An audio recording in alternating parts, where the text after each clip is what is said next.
the parade, the crowd, and complete humiliation. She thought she was in control until the ground beneath her started shaking, both literally and figuratively. Laughter, cameras, and cold, unforgiving stares. Someone shouted, "Hey Karen, filed your complaint to the Royal Palace yet?" But what happened next? Well, that's a story you won't forget. It was Veterans Day in Oak Ridge, Maryland, a day when the entire town put on its most patriotic face. Picture the scene, red, white, and blue decorations hanging from every street lamp, families dressed in matching outfits with tiny flags in hand, and vendors setting up stands for hot dogs and funnel cakes. The air was cool, but not freezing, perfect for a long parade. Everyone was ready to cheer for the main event, the arrival of the legendary Royal Guards from overseas. This wasn't just another local parade with fire trucks and cheerleaders. No, this was the parade, and people had been talking about it for months. Police officers were stationed at all the major intersections. Yellow barricades marked off the restricted areas, ensuring the Royal Guards procession would go off without a hitch. Kids leaned against the barriers, straining their necks to see the road while parents kept a watchful eye. Everything was going smoothly. Until Karen decided otherwise. Now, if you're not familiar with Karen Brooks, let me paint a picture. At 37, she was the type of woman who walked into any room with the confidence of someone who's never been told no in her entire life. Known around town for her slightly aggressive personality, Karen had a reputation for making scenes over the smallest inconveniences. Her philosophy? If I'm unhappy, everyone needs to know about it. Today, Karen was on a warpath.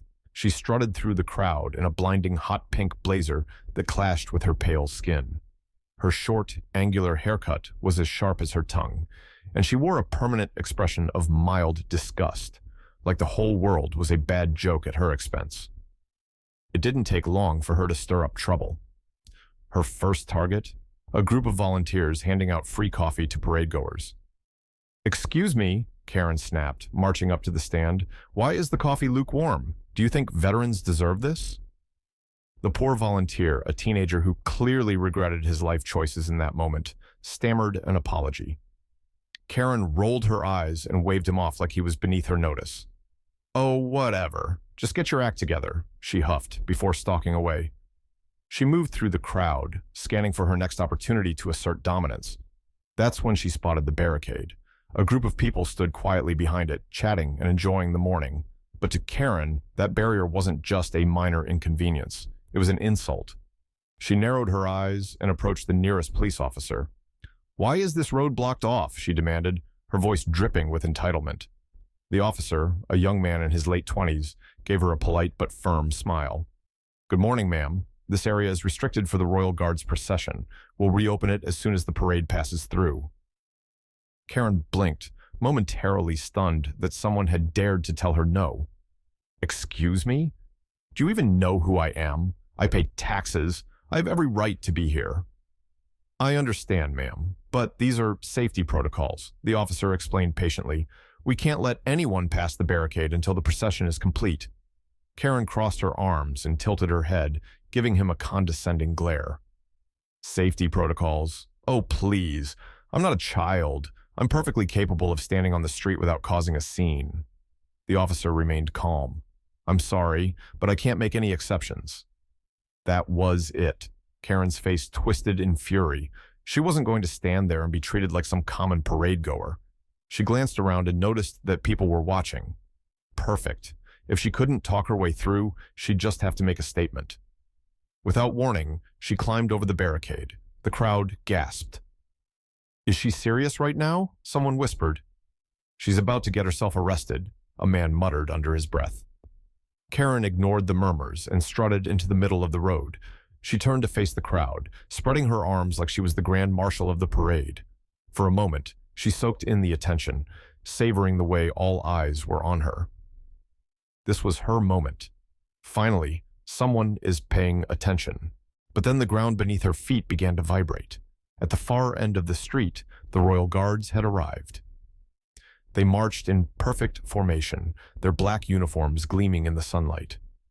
The lead guard, a tall man with a face like carved stone, scanned the road ahead. His eyes briefly registered Karen, standing in his path, but he didn't stop. The guards continued their march, their synchronized footsteps echoing like distant thunder. Karen frowned. This wasn't going according to plan. She expected them to halt, maybe acknowledge her presence with some kind of apology. Instead, they acted as if she didn't exist. Hello, she called out, her voice wavering slightly. I'm standing right here. The guards kept coming. The crowd shifted nervously. People pulled out their phones, eager to capture the unfolding drama. The murmurs grew louder. Is she seriously going to make them stop? A teenage girl giggled. She's about to get run over, another kid added with a smirk. Karen's confidence began to crack. The guards were now close enough for her to hear the steady thud-thud-thud of their boots. The sound wasn't just loud, it was overwhelming, like a warning drumbeat. Her instincts screamed at her to move, but her pride wouldn't let her back down. I said stop, she shrieked, her voice echoing down the street. No response. The guards were now mere feet away, their faces impassive, their focus unbroken. Karen's heart pounded in her chest. She took a hesitant step back, realizing for the first time that she might have made a mistake. The lead guard's shadow loomed over her like a tidal wave. Karen's mind raced. What the heck do I do now? And then she froze. Karen's feet were practically glued to the ground as the guards closed in. Their boots slammed against the pavement in perfect sync, each step reverberating like the beat of a war drum. The ground beneath her feet didn't just shake, it hummed, sending tiny vibrations up her legs. For a brief second, she felt like the entire street was alive, warning her to move. But, of course, Karen didn't take warnings well. She stood her ground, lips tightening into a smug grin. They wouldn't dare touch me. I'm the one in control here. But that illusion shattered the moment the first row of guards passed. One of them, a towering man with a neck as thick as a tree trunk, barely brushed her shoulder as he marched past. To him, it was nothing more than a minor inconvenience. But Karen? She stumbled back a few steps, clutching her shoulder like she'd just been sideswiped by a freight train. Her eyes widened in shock as the realization sank in. They didn't stop. They didn't even hesitate. That was an attack, she screeched, spinning on her heels to face the crowd. Did you all see that? They just assaulted me. The crowd didn't rally to her defense. Instead, laughter erupted from all sides. People doubled over, pointing their phones at her. A guy near the front, holding a half-eaten pretzel, shook his head and chuckled. Lady, please, he called out. You got grazed. You'll live. Another voice chimed in. Call an ambulance, but not for her. Karen's face flushed a deep shade of crimson. The laughter hit her like a slap to the face. She wasn't used to being the butt of the joke. She was always the one in control, the one who commanded respect, or at least fear. But now, she was a spectacle. Her eyes darted around the crowd, desperately searching for a sympathetic face, but all she found were smirks and camera flashes. Meanwhile, the guards continued their relentless march, their boots pounding the pavement like a metronome set to intimidation mode. The sound echoed off the buildings, growing fainter as they passed, leaving Karen standing in their wake, humiliated and fuming. They're just going to ignore me? She hissed under her breath. Her gaze snapped to the nearest police officer, a middle-aged man with a coffee cup in hand. His expression was neutral, bordering on bored. Karen stormed toward him, her heels clicking angrily against the pavement. You saw that, right? She demanded, pointing an accusatory finger toward the guards. They assaulted me. I want them arrested. The officer sighed, clearly unimpressed. He took a sip of his coffee before answering. Ma'am, you crossed a restricted area. You're not supposed to be on the parade route. I suggest you step behind the barricade before things get worse. Karen's jaw dropped. Are you kidding me? I'm the victim here. They nearly trampled me and you're telling me to leave? Ma'am, the officer repeated, his tone calm but firm. You're disrupting a public event. Either move voluntarily or we'll have to escort you. Karen's nostrils flared. She was on the verge of a full-blown tantrum. This is outrageous. I have rights. I'm not going anywhere until someone holds those guards accountable. Two more officers approached, their expressions a mixture of professionalism and mild annoyance. One of them gestured toward the barricade. Let's not escalate things any further, ma'am, he said, his voice measured. Please return to the designated area. Karen glanced between the officers and the crowd, her mind racing. Cameras were still pointed at her, recording every second of her humiliation. I can't let them make a fool of me. She needed a way to take control of the narrative, to shift the spotlight back in her favor. Reaching into her purse, she pulled out her phone and started a live stream. She held the device high, making sure the crowd and officers were in the frame. "All right, everyone, listen up," she announced, her voice echoing across the street. "I'm standing here on Main Street where the so-called Royal Guards have just violated my rights as an American citizen. They think they can intimidate me because I stood my ground, but—" A sudden hush fell over the crowd. Karen paused, noticing that all eyes were no longer on her. There was a shift in the atmosphere, like the moment before a thunderstorm when the air becomes thick and heavy. Slowly, she turned around and saw him. A tall, broad-shouldered man in a crisp black suit was walking toward her with an air of authority that commanded instant respect. His skin was a deep, rich brown, and his expression was cool and unreadable. The crowd instinctively parted to let him through, their whispers falling silent. Karen blinked, momentarily caught off guard. Who are you?" she stammered, lowering her phone. The man stopped a few feet away and crossed his arms. "Ma'am," he said, his voice deep and steady, "allow me to introduce myself. I'm Captain Lawrence. I'm in charge of security for today's event." Karen straightened her posture, trying to regain her composure. "Well, Captain, maybe you can explain why your guards thought it was acceptable to physically threaten me in front of hundreds of witnesses."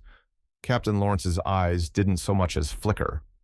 "Ma'am, from what I understand, you placed yourself in their path after ignoring multiple warnings.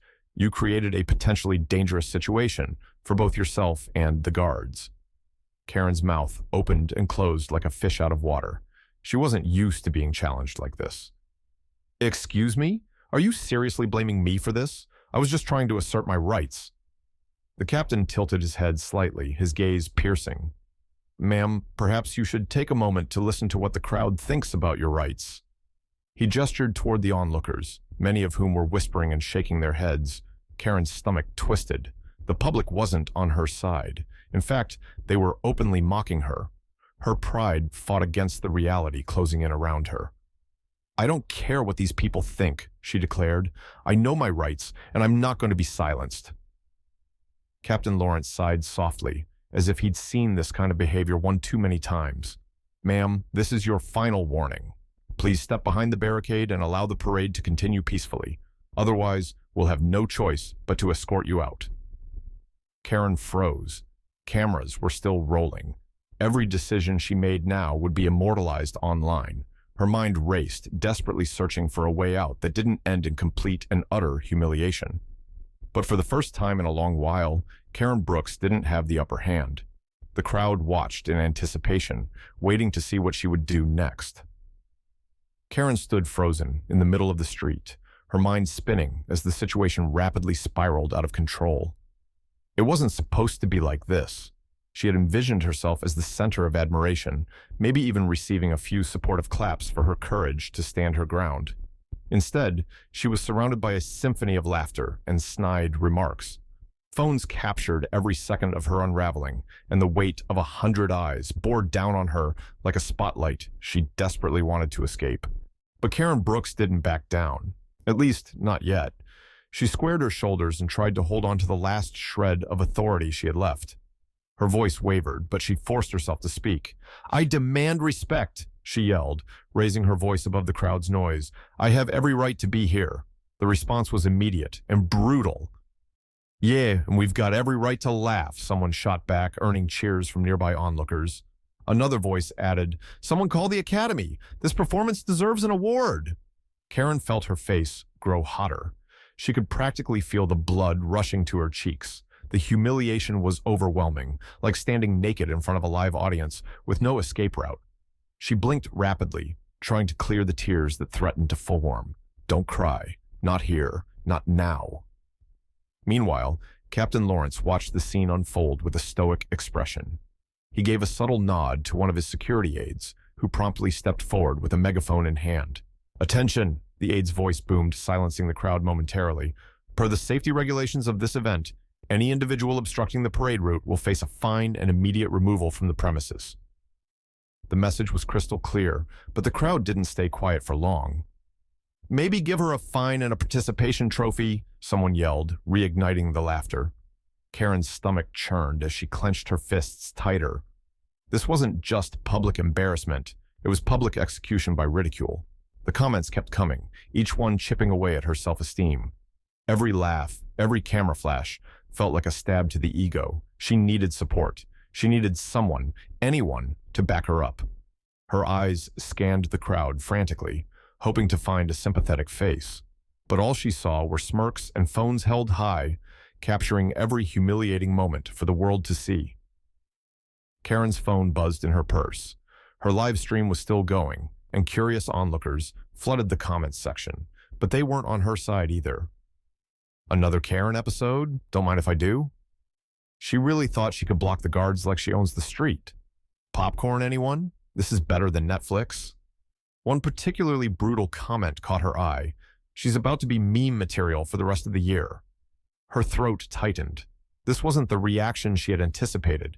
She thought people would sympathize with her, stand behind her as a voice of justice. Instead, she had become a public spectacle, a walking joke. As if things couldn't get worse, she felt a presence approaching. Slowly, she turned and found herself face to face with Captain Lawrence. He moved with an air of quiet authority, the kind that didn't need raised voices or flashy gestures to command attention. His eyes met hers with a steady, almost pitying gaze. "Ma'am," he said, his voice low and calm, "you seem to think the world revolves around you, but out here, people see things differently. I'm giving you one last chance to step off this road voluntarily." Karen's pride bristled at his words. The idea that this man, this stranger, was lecturing her like she was some unruly child made her want to scream. But deep down, a cold realization settled in her chest. She had lost control. The crowd wasn't on her side. The officers weren't on her side. Even the internet had turned her into a punchline. Her hands trembled slightly as she struggled to maintain composure. "I don't care what these people think," she muttered, though the words felt hollow even as she spoke them. "I have rights. I'm not going to be silenced." Captain Lawrence sighed softly, as if he had seen this exact scenario play out 100 times before. "Ma'am, this is not about silencing you. It's about maintaining safety and order. You're disrupting both. Now, please, step behind the barricade." Before Karen could argue further, she felt a gentle but firm hand on her shoulder. Startled, she glanced back to see a young man in a security uniform. His expression was polite, though there was a hint of amusement behind his eyes. "Ma'am," he said with exaggerated calm, "please follow me. It's for your own safety." The tone was patronizing, and Karen hated it. But what choice did she have? The crowd's stares bore into her like lasers. Phones were still recording, capturing her every move. She could already imagine the headlines. Karen removed from parade route after causing scene. Reluctantly, she nodded and allowed the security officer to guide her toward the barricades. The walk of shame was slow and agonizing. The crowd erupted into sarcastic applause, their claps echoing mockingly off the surrounding buildings. "Don't forget to file a complaint with the Royal Palace," someone shouted, earning another round of laughter. Karen kept her eyes glued to the ground, her face burning with shame. She wanted nothing more than to disappear. By the time she reached the other side of the barrier, she was trembling with a mixture of rage and humiliation. She stood there for a moment, dazed, as the reality of what had just happened sank in. She wasn't the powerful, respected figure she had imagined herself to be. She was a cautionary tale, a meme in the making. Meanwhile, the parade continued without a hitch. The royal guards marched on, their disciplined steps echoing through the street as the crowd cheered them on.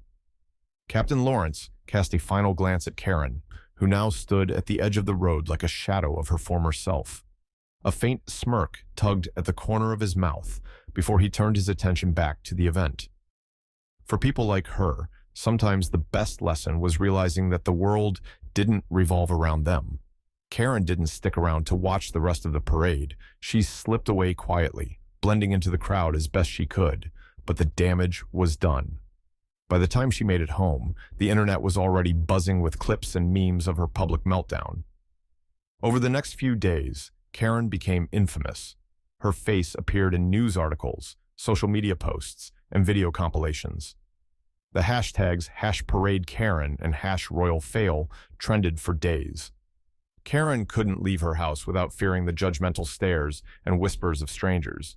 Her reputation was tarnished, perhaps permanently, and though she tried to move past it, the memory of that disastrous day would haunt her for a long time.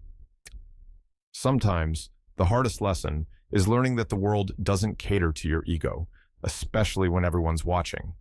What would you have done in Captain Lawrence's place?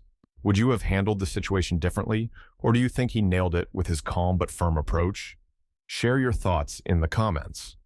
Have you or your friends ever faced a situation where someone thought the world revolved around them? We want to hear your stories. Don't forget to like the post if you enjoyed it and subscribe for more stories that aim to shed light on important social issues. Remember, this story was created to bring awareness to the impact of entitlement and respect for others, helping make the world a better place for everyone.